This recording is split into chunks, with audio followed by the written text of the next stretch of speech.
ಈಗ ಈ ಸುದ್ದಿ ಏನಿದೆ, ನಾವೀಗ ತೋರಿಸುವಂಥ ಸುದ್ದಿ, ಇದನ್ನು ಪ್ರತಿಯೊಬ್ಬ ಜನಸಾಮಾನ್ಯರು ಕೂಡ ನೋಡಬೇಕಾದಂಥ ಸುದ್ದಿ. ಇದು ಮಹಿಳೆಯ ದೂರವಾಣಿ ಕರೆಗಳ ದಾಖಲೆಯನ್ನು ಅಕ್ರಮವಾಗಿ ಸಂಗ್ರಹಿಸಿದ್ದ ಆರೋಪ ಪೊಲೀಸ್ ಸಬ್ ಇನ್ಸ್ಪೆಕ್ಟರ್ ವಿದ್ಯಾ ಎಂವಿ ವಿರುದ್ಧದ ಪ್ರಕರಣದ ರದ್ದತಿಗೆ ಇವತ್ತು ಕರ್ನಾಟಕ ಹೈಕೋರ್ಟ್ ನಿರಾಕರಿಸಿದೆ. ವೆರಿ ಇಂಪಾರ್ಟೆಂಟ್ ಆರ್ಡರ್ ಇವತ್ತು ಕರ್ನಾಟಕ ಹೈಕೋರ್ಟ್ನಿಂದ ಬಂದಿರುವಂಥದ್ದು. ಎಫ್ಐಆರ್ ರದ್ದು ಕೋರಿ PSI ವಿದ್ಯಾ ಸಲ್ಲಿಸಿದ್ದಂಥ ಅರ್ಜಿಯನ್ನು ಕರ್ನಾಟಕ ಹೈಕೋರ್ಟ್ ವಜಾಗೊಳಿಸಿದೆ. ಪೊಲೀಸ್ ಅಧಿಕಾರಿ ಆಗಿದ್ದೇನೆ ಎಂಬ ಏಕಮಾತ್ರ ಕಾರಣಕ್ಕೆ, ಯೂನಿಫಾರ್ಮ್ ಅನ್ನು ಹಾಕಿದ್ದೀನಿ, ನಾನು PSI, ನಾನು ಹೈಯರ್ ಪೊಲೀಸ್ ಆಫೀಸರ್ ಎನ್ನುವ ಏಕಮಾತ್ರ ಕಾರಣಕ್ಕೆ ಯಾವ ಪೊಲೀಸ್ ಅಧಿಕಾರಿಯು ಯಾವುದೇ ನಾಗರಿಕರ ದೂರವಾಣಿ ಕರೆಯ ದಾಖಲೆಗಳನ್ನು CDR ಕಾಲ್ ರೆಕಾರ್ಡ್ ಡೀಟೇಲ್ಸ್ ಏನಿದೆ ಅದನ್ನು ಸಂಗ್ರಹಿಸುವಂತಿಲ್ಲ.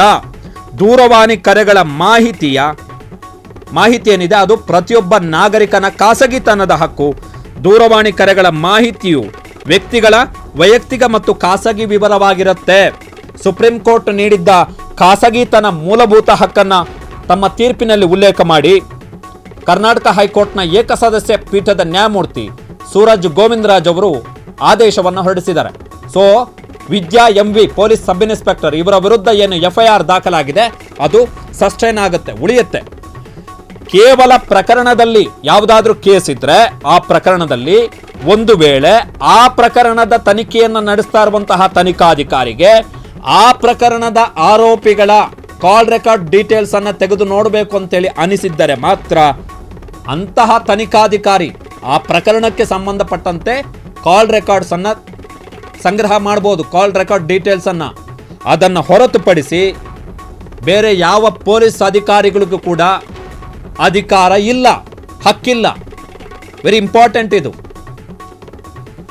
ಈ PSI ವಿದ್ಯಾ ಎಂವಿ ಈಕೆಯ ವಿರುದ್ಧ ದೂರ ಏನು ಅಂತ ಹೇಳಿದ್ರೆ, ಭಾವನಾ ಎನ್ನುವಂತಹ ಮಹಿಳೆ ಯಾವುದೋ ಒಂದು ಪ್ರಕರಣದಲ್ಲಿ ಆರೋಪಿಯಾಗಿರ್ತಾರೆ. ಯಾವುದೋ ಒಂದು ಪ್ರಕರಣದಲ್ಲಿ, ಆ ಪ್ರಕರಣದಲ್ಲಿ ಭಾವನಾ ಆರೋಪಿಯಾಗಿರುವಂತಹ ಭಾವನಾ ಅವರ ಕಾಲ್ ರೆಕಾರ್ಡ್ಸ್ ಅನ್ನ ಈ PSI ವಿದ್ಯಾ ಎಂವಿ ಕಾನೂನು ಬಾಹಿರವಾಗಿ ಸಂಗ್ರಹ ಮಾಡಿ ಭಾವನಾ ಯಾವ ಪ್ರಕರಣದಲ್ಲಿ ಆರೋಪಿಯಾಗಿದ್ರು ಆ ಪ್ರಕರಣದ ಸಹ ಆರೋಪಿಗೆ ಕೊಡ್ತಾರೆ, ಕೋ ಅಕ್ಯೂಸರಿಗೆ. ಆ ಕೋ ಅಕ್ಯೂಸರ್ ಏನು ಮಾಡ್ತಾರೆ ಅಂತ ಹೇಳಿದ್ರೆ ಆ ಡೀಟೇಲ್ಸ್ ಅನ್ನೆಲ್ಲ ತಗೊಂಡು ಈ ಭಾವನಾಗೆ ಟಾರ್ಚರ್ ಕೊಡ್ಲಿಕ್ಕೆ ಶುರು ಮಾಡ್ತಾರೆ. ಸೊ ಹೆಂಗೆ ಗೊತ್ತಾಯ್ತು ಕೋ ಅಕ್ಯೂಸರಿಗೆ ನನ್ನ ಕಾಲ್ ರೆಕಾರ್ಡ್ ಡೀಟೇಲ್ಸ್ ಎಲ್ಲ ಹೇಗೆ ಗೊತ್ತಾಯ್ತು ಅಂತೇಳಿ ಭಾವನಾ ಅವರಿಗೆ ಡೌಟ್ ಬಂದಾದ ಬಳಿಕ ವಿಷಯ ಗೊತ್ತಾಗುತ್ತೆ. ಪೊಲೀಸ್ ಸಬ್ ಇನ್ಸ್ಪೆಕ್ಟರ್ ಘನತೆವೆತ್ತ ಸನ್ಮಾನ್ಯ ವಿದ್ಯಾ ಎಂವಿ ಅವರು ತಮ್ಮ ಯೂನಿಫಾರ್ಮ್ ಅನ್ನು ಬಳಸಿ, ತಾವು ಪೊಲೀಸ್ ಇನ್ಸ್ಪೆಕ್ಟರ್ ಎನ್ನುವಂತಹ ಕಾರಣಕ್ಕೋಸ್ಕರ ತಮ್ಮ ಅಧಿಕಾರವನ್ನು ಬಳಸಿ ಇಲ್ಲೀಗಲ್ ಆಗಿ ಕಾಲ್ ರೆಕಾರ್ಡ್ ಡೀಟೇಲ್ಸ್ ಅನ್ನು ತೆಗೆದಿದ್ದಾರೆ ಅಂತೇಳಿ. ಸೊ ಅದಕ್ಕೆ ಸಂಬಂಧಪಟ್ಟ ಹಾಗೆ ದೂರನ್ನು ಕೊಟ್ಟರು. FIR ದಾಖಲಾಗಿದೆ. ಅತ್ಯಂತ ಕಠಿಣ ಸೆಕ್ಷನ್ಗಳ ಅಡಿಯಲ್ಲಿ FIR ದಾಖಲಾಗಿದೆ ಈ ಪೊಲೀಸ್ ಸಬ್ ಇನ್ಸ್ಪೆಕ್ಟರ್ ವಿರುದ್ಧ. ಇದು ನಮ್ಮ ಕೇಸ್, ಇದು ನಮ್ಮ ರಾಜ್ಯದ ಕೇಸ್. ಇದು ವೆರಿ ಇಂಪಾರ್ಟೆಂಟ್. ಹೈಕೋರ್ಟ್ ಇವತ್ತು ಹೇಳಿದೆ, ಪೊಲೀಸ್ ಯೂನಿಫಾರ್ಮ್, ನಾನು ಪೊಲೀಸ್ ಆಫೀಸರ್ ಎನ್ನುವಂಥ ಏಕಮಾತ್ರ ಕಾರಣಕ್ಕೆ ಯಾವ ಪೊಲೀಸ್ ಅಧಿಕಾರಿಗೂ ಕೂಡ ಯಾರ ಕಾಲ್ ರೆಕಾರ್ಡ್ ಡೀಟೇಲ್ಸ್ ಅನ್ನು ಕೂಡ ತೆಗೆಯುವ ಹಕ್ಕಿಲ್ಲ. ಅಂದರೆ ನಾನು ಯಾರ ಹತ್ರ ಫೋನಲ್ಲಿ ಮಾತಾಡ್ತಾ ಇದ್ದೀನಿ, ನಾನು ಯಾರಿಗೆ ಮೆಸೇಜ್ ಮಾಡಿದ್ದೀನಿ, ನಾನು ಯಾರ ಹತ್ರ ಚಾಟ್ ಮಾಡ್ತಾ ಇದ್ದೀನಿ, ಅದಕ್ಕೂ ಈಗ ಫಾರ್ ಎಕ್ಸಾಂಪಲ್ ಯಾರೋ ಬರ್ತಾರೆ ಸ್ಟೇಷನ್ಗೆ, ಅಥವಾ ಯಾರೋ ಲಿಂಕ್ ಇರುತ್ತೆ ಪೊಲೀಸ್ ಆಫೀಸರ್ಗಳು, ಇದು ಲಿಂಕಿಂದ ಆಗಿರುವಂಥ ಕಿತಾಪತಿಗಳು. ಇದು ಆಕೆ ಈ ಪ್ರಕರಣದಲ್ಲಿ ತನಿಖಾಧಿಕಾರಿನೇ ಅಲ್ಲ. ತನಿಖಾಧಿಕಾರಿ ಆಗಿದ್ದರೆ ಆಕೆಗೆ ಒಂದು ಅಧಿಕಾರ ಇರ್ತಿತ್ತು, ಹೌದು ಈ ತನಿಖೆಗೆ ಬೇಕು ಅಂತೇಳಿ. ತನಿಖಾಧಿಕಾರಿನೇ ಅಲ್ಲ, ಯಾವ ಕೇಸ್ನಲ್ಲೂ ಈಕೆ ತನಿಖಾಧಿಕಾರಿ ಅಲ್ಲ. ಆದರೂ ತೆಗೆದಂತಹ ಕಾಲ್ ರೆಕಾರ್ಡ್ನನ್ನು ತೆಗೆದ್ರು.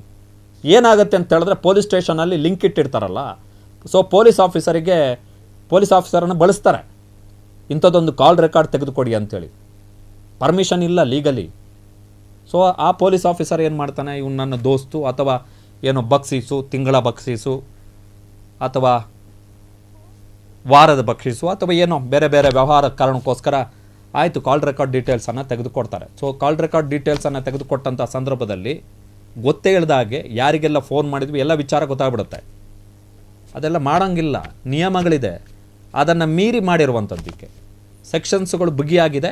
ಬಹುಶಃ ಜೈಲಿಗೆ ಹೋಗ್ತಾರೆ, ಸೇವೆಯಿಂದ ಅಮಾನತುಗೊಂಡು ಜೈಲಿಗೆ ಹೋಗ್ತಾರೆ. ಗುಡ್ ಆರ್ಡ್ರ್ ಇವತ್ತು ನಮ್ಮ ಕರ್ನಾಟಕ ಹೈಕೋರ್ಟ್ನ ಮಾನ್ಯ ನ್ಯಾಯಮೂರ್ತಿ ಸೂರಜ್ ಗೋವಿಂದರಾಜ್ ಅವರು ಕೊಟ್ಟಿರುವಂಥದ್ದು. Very important. ಈ ಸುದ್ದಿಯನ್ನು ನೋಡಬೇಕು ಪ್ರತಿಯೊಬ್ಬರು. ಕಾರಣ ಏನು ಅಂತ ಹೇಳಿದ್ರೆ, ಹೇಗೆ ಪೊಲೀಸ್ ಸ್ಟೇಷನ್ಸು ಪೊಲೀಸರು ತಮ್ಮ ಅಧಿಕಾರವನ್ನು ಯೂನಿಫಾರ್ಮ್ ಕೊಟ್ಟಂಥ ಯೂನಿಫಾರ್ಮನ್ನು ಹೇಗೆಲ್ಲ ಮಿಸ್ಯೂಸ್ ಮಾಡ್ತಾರೆ, ಅದಕ್ಕೆ ಹೇಗೆ ನಾವು ಅವರನ್ನೆಲ್ಲ ಮೂಗುದಾರ ಹಾಕಿ ಹಾದಿಗೆ ತರಬಹುದೆನ್ನುವುದಕ್ಕೆ ಈ ಪ್ರಕರಣ ಕೂಡ ಒಂದು ಉತ್ತಮ ಉದಾಹರಣೆ. ಕ್ಷಣ ಕ್ಷಣದ ಸುದ್ದಿಗಳಿಗಾಗಿ ಫ್ರೀಡಂ ಟಿವಿ ಸಬ್ಸ್ಕ್ರೈಬ್ ಮಾಡಿ, ಲೈಕ್ ಮಾಡಿ ಹಾಗೂ ಫಾಲೋ ಮಾಡಿ. ಹೊಸ ಸುದ್ದಿಗಳ ನೋಟಿಫಿಕೇಶನ್ಗಾಗಿ ಬೆಲ್ ಐಕಾನ್ ಮೇಲೆ ಕ್ಲಿಕ್ ಮಾಡಿ.